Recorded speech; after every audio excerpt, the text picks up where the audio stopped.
আয়াতুল কুরসি পড়ে হাতের মধ্যে জোরে জোরে ৩টা তালি দিলে তালির আওয়াজ যতদূর যাবে ততদূর চোর ডাকাত বা শয়তান আসতে পারবে না। এটা কতখানি সত্যি? অজু করার সময় কেউ সালাম দিলে কি জবাব দেওয়া যাবে? কোরআন শরীফ ভুলবশত পা ঠেকলে করণীয় কি? আজানের সময় মাথায় কাপড় দেওয়া কি আবশ্যক? অজু করার সময় আজানের জবাব দেওয়া যাবে কি? ওমরার কথা বলে বিদেশে গিয়ে যারা আয় রোজগার করে তাদের ইনকাম হালাল হবে কিনা? মামাতো বোনের মেয়েকে বিয়ে করা জায়েজ হবে কি না? আমি বেকার, অনেক হতাশা থেকে কিভাবে মুক্তি পাবো? প্রিয় দর্শক, আমরা যে সমস্ত প্রশ্নগুলো ইতিমধ্যে আমাদের কাছে চলে এসেছে সেগুলোর উত্তর দেওয়ার মাধ্যমে আমাদের আজকের এই পর্ব শুরু করি।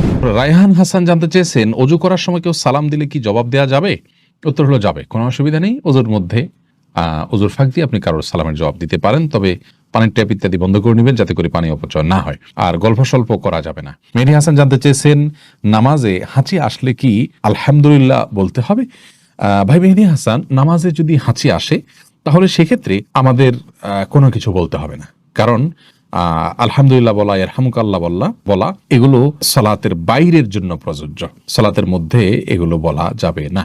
এরপরে এমডি মুজাহিদুল ইসলাম আপনি জানতে চেয়েছেন, কোরআন শরীফ ভুলবশত পা ঠেকলে করণীয় কি? কোরআনে করিম এখানে যদি ভুলবশত পা লেগে যায় বিশেষ কোনো করণীয় নেই, তবে সাবধান থাকতে হবে কোরআনের প্রতি অসম্মান যাতে ইচ্ছা অনিচ্ছা না হয়, বাস। এছাড়া বিশেষ কোনো করণীয় নেই। জিয়াউদ্দিন জানতে চেয়েছেন, ভাগিনা ভাগ্নিকে আব্বু আম্মু বলে ডাকা যাবে কিনা? অসুবিধা নেই, এটা সে অর্থে প্রকৃত অর্থে আব্বু আম্মু বলা হয় না, যার কারণে ইন্নামাল আমালু বিন্নিয়াত, তাদেরকে মানে আব্বু আম্মুর মতো মানে শ্রদ্ধার স্নেহের সেই জায়গা থেকে বলা যেতে পারে, কিন্তু পরিচয় দিয়ে আব্বু আম্মু তারা আমার বাবা মা এরকম কোনো পরিচয় তো আপনি দিচ্ছেন না। যদি দিতেন তাহলে সেক্ষেত্রে এটি গুনাহের কারণ হতো। রূপালী বিনতে জামাল আপনি জানতে চেয়েছেন, ফাঁকা দাঁতে ক্যাপ লাগালে বা নকল দাঁত লাগালে অজু হবে কিনা? উত্তর হলো হ্যাঁ, অজু হয়ে যাবে। দাঁতের প্রতিটি চিপায় ফাঁক ফুকরে আপনাকে পানি পৌঁছাইতে হবে, তার জন্য কসরত করতে হবে, এরকম কোনো কথা নেই, আর এটা কোনোদিন সম্ভব নয়। প্রত্যেকটা দাঁতের মধ্যবর্তী যে চিপা আছে সেখানে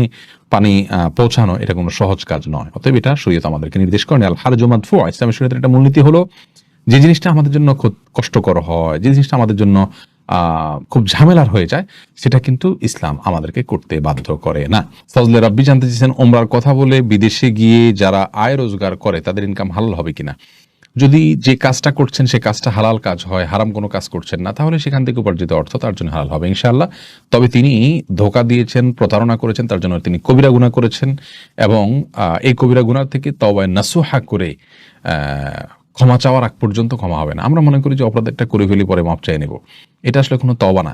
অপরাধ করার পরে লজ্জিত হয়ে নিজের আপনজনকে ভুলে হত্যা করে ফেললে মানুষ যেরকম সারা জীবন সেই পাপের জন্য প্রায়শ্চিত্ত করে, সেরকম প্রায়শ্চিত্ত করতে হবে, এটা হবে তওবা ইনশাআল্লাহ। তখন আল্লাহর কাছে সেরকম গুনাহ থেকে আপনি মুক্তি লাভ করতে পারবেন। অতএব হারাম হয়ে যাবে না পুরো উপার্জন, কিন্তু তওবা করতে হবে। ফাতেমা আক্তার নীলা আপনি জানতে চেয়েছেন, সূরা ইয়াসিন পড়লে মনের আশা পূরণ হয়, এটা কি সত্য?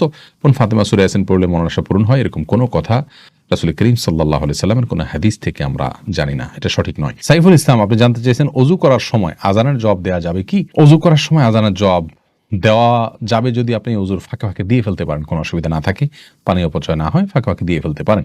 অজুর সময় তো বিশেষ কোনো দোয়া নেই, অতএব মুখে আপনি সে আমলটা করতেই পারেন। অজুর হাত ধোয়ার সময় এক দোয়া, মুখ ধোয়ার সময় এক দোয়া, পাও ধোয়ার সময়, মাথা মাসা করার সময় এক দোয়া, এরকম বিভিন্ন দোয়ার কথা আমরা জানি, সেগুলো বিশুদ্ধ হাদিস দ্বারাই প্রমাণিত নয়, যার কারণে অজুর ফাঁকে ফাঁকে আপনি আজানের জবাব দিতে পারবেন। মেহেদী হাসান জানতে চেয়েছেন, বিয়ের সময় শ্বশুর খুশি মনে কিছু দিলে নেওয়া যাবে কিনা, বলবেন দয়া করে। খুশি মনে দিলে নেওয়া যাবে, কিন্তু খুশি মনটা বোঝা আসলে খুব জটিল, যে খুশি মন কখন হবে। আমাদের সমাজে কিন্তু শ্বশুররা কালচারের কারণে বলে খুশি হয়ে দিছি, আসলে তিনি কতটা খুশি হয়ে দিয়েছেন তার যদি বিষয়টা যদি আপনি নিশ্চিত হতে পারেন তাহলে সেক্ষেত্রে আপনার জন্য এটা অবশ্যই গ্রহণ করা জায়েজ হবে। এরপরে ফারহানা হক দিবা আপনি জানতে চেয়েছেন, ফরজ নামাজের সিজদা কি বাংলা দোয়া করা যাবে? উত্তর হলো না, ফরজ নামাজ সিজদা বাংলা দোয়া করবেন না। এমনি সাদ্দাম হোসেন জানতে চেয়েছেন, আমি বেকার, অনেক হতাশা থেকে কিভাবে মুক্তি পাবো? ভাই, হতাশা থেকে মুক্তির জন্য আল্লাহর প্রতি ভরসা করতে হবে, এবং আল্লাহ রাব্বুল আলামিনের নিরাশার মধ্যে কিভাবে তিনি আলো মানুষের মধ্যে সৃষ্টি করেন, আলো দেখান মানুষকে, সেই ঘটনাগুলো পড়বেন এবং মোটিভেশনাল স্পিচগুলো শুনবেন, সেই সাথে সিরিয়াসনেসের সাথে কাজ করবেন। আমরা অনেকেই হতাশ হয়ে বসে থাকি, চেষ্টা ছেড়ে দিই। আমাদের চেষ্টা অব্যাহত থাকতে হবে, পরিশ্রম থাকতে হবে, অধ্যবসায় থাকতে হবে, উদ্যম আমাদের মধ্যে থাকতে হবে। সফলতা ইনশাআল্লাহ পদচুম্বন করবেই, অল্প হোক বিস্তর হোক সফলতা আমরা দেখবো ইনশাআল্লাহ, যদি আমরা সেভাবে কাজ শুরু করি। বেশিরভাগ মানুষ হতাশ হন, তাদের একটা বড় অংশ আপনারা যে বিশেষ করে বেকার হতাশ, তারা কিন্তু আপনার সঠিকভাবে পরিশ্রম করেন না, অনেকে ইগো প্রবলেমের কারণে বিভিন্ন কাজ করতে পারেন না, এগুলো সবগুলো ছেড়ে ছুড়ে দিয়ে হালাল উপার্জনের জন্য চেষ্টা করতে হবে। আল্লাহ তাআলা ইনশাআল্লাহ বারাকা দিবেন। এমপি মাহমুদ জানতে চেয়েছেন, মামাতো বোনের মেয়েকে বিয়ে করা জায়েজ হবে কি না? মামাতো বোন সে আপনার মাহরাম নন। যেখানে মামাতো বোনকেই সরাসরি বিয়ে করা জায়েজ আছে, সেখানে মামাতো বোনের মেয়েকে তো অবশ্যই বিয়ে করা জায়েজ আছে, কোনো অসুবিধা নেই। জাহানারা জিনাত জানতে চেয়েছেন, আজানের সময় মাথায় কাপড় দেওয়া কি আবশ্যক না বোন? আজান হলে মাথায় কাপড় দিতে হবে এমন কোনো কথা নাই, এটা আমাদের সমাজে প্রচলিত একটি ধারণা মাত্র। মোসাইব আহমদ জানতে চেয়েছেন, ছোট বাচ্চা মোবাইলে পেশাব করেছে, এখন মোবাইল ফোন পাক করার পদ্ধতি কি হবে? মুছে ফেলবেন, পেশাবের কোনো আলামত না থাকলেই হবে। আর যদি ভিজা কিছু দিয়ে মুছতে পারেন তাহলে সবচেয়ে ভালো, ভিজা কিছু দিয়ে মুছে ফেলবেন যাতে পেশাবের গন্ধ না থাকে। কোনো যদি গন্ধ না থাকে তাহলে কোনো অসুবিধা নেই। যদি খাবার ইত্যাদি থাকে সেটাকে ধুয়ে ফেলবেন, কারণ সেখানে পেশাব শুষে গন্ধ হওয়ার সম্ভাবনা রয়েছে। ইশরাতুস সাদিয়া জানতে চেয়েছেন, 4 রাকাত তাহাজ্জুদের নিয়ম কি? বোন ইশরাতুস সাদিয়া, তাহাজ্জুদের বিশেষ কোনো নিয়ম নেই, অন্য সমস্ত নামাজ আমরা যেভাবে পড়ি তাহাজ্জুদ সালাত আমরা একইভাবে পড়বো। তবে সলাতুল লাইলি ওয়ান নাহারি মাসনা মাসনা, রাসূল আকরাম সাল্লাল্লাহু আলাইহি ওয়াসাল্লাম বলেছেন রাত এবং দিনের নামাজ 2 রাকাত 2 রাকাত, এর জন্য তাহাজ্জুদ 2 রাকাত 2 রাকাত করে পড়া উত্তম। 4 রাকাত একসাথে পড়লেও হয়ে যাবে। 2 রাকাত পড়ে সালাম ফিরে আবার 2 রাকাত পড়বেন। যে কোনো সূরা পড়তে পারেন, তাহাজ্জুদের জন্য নির্দিষ্ট কোনো সূরা না যে সূরা পড়তে হবে, এতবার পড়তে হবে, এরকম কোনো কথা নেই। তবে যত দীর্ঘ সূরা পড়তে পারেন, যত আস্তে আস্তে পড়তে পারেন, রুকুতে যত সময় দিতে পারেন, সিজদায় যত সময় দিতে পারেন, রুকু থেকে উঠে দাঁড়িয়ে যত সময় দিতে পারেন, 2 সিজদার মাঝখানে যত সময় দিতে পারেন, ততই কল্যাণ নিহিত আছে। এমডি কাইয়ুম রাহমা এই নাম থেকে আমি যে প্রশ্নটি দেখতে পাচ্ছি সেটা হলো, টেবিল চেয়ারে ভাত খাওয়া যাবে কিনা? উত্তর হলো যাবে। তবে রাসূল করিম সাল্লাল্লাহু আলাইহি ওয়াসাল্লাম সম্পর্কে হাদিসে বর্ণিত হয়েছে, মা আকালা নবী সাল্লাল্লাহু আলাইহি ওয়াসাল্লাম আলাল খেওয়ান কাত্তু, তিনি কখনো খেওয়ানের উপরে খান নাই। খেওয়ানের ব্যাখ্যা অনেকে বলেছেন টেবিল চেয়ার, যার কারণে এটা অ্যাভয়েড করা, বিশেষ করে হেলান দিয়ে তিনি কখনো খাননি, এরকম একটি বর্ণনা পাওয়া যায়। তো যার কারণে হেলান দিয়ে খাবেন না, যদি টেবিলে চেয়ারে বসেনও খুব আয়েশ করে আয়েশি ভঙ্গিতে খাবেন না, এটুকু খেয়াল করা জরুরি। বাকি এটা খেলে যে গুনাহ হয়ে যাবে ব্যাপারটি সেরকম নয়। আফিয়া খাতুন মুন্নি জানতে চেয়েছেন, উচ্চস্বরে হাসলে কি ওযু নষ্ট হয়ে যায়? না, উচ্চস্বরে হাসলে ওযু নষ্ট না, তবে নামাজের মধ্যে উচ্চস্বরে হাসলে ওযু নষ্ট হওয়ার কথা ইমাম আবু হানিফা রাহিমাহুল্লাহ বলেছেন। দেলোয়ার হোসেন জানতে চেয়েছেন, যে রুমে কোরআন শরীফ থাকে সে রুমে টিভি চালানো যাবে কি না? দেখুন, যেই রুমে কোরআনে কারীম থাকে সে রুমে টিভি চালানো, টিভিতে যদি হারাম কিছু প্রদর্শিত হয় সে রুমে চালানো গুনাহ, কোরআন না থাকলে সে রুমে চালানো গুনাহ হবে। অর্থাৎ হারাম জিনিস যদি প্রদর্শিত হয় সেটা সব জায়গাতেই দেখা গুনাহের হবে।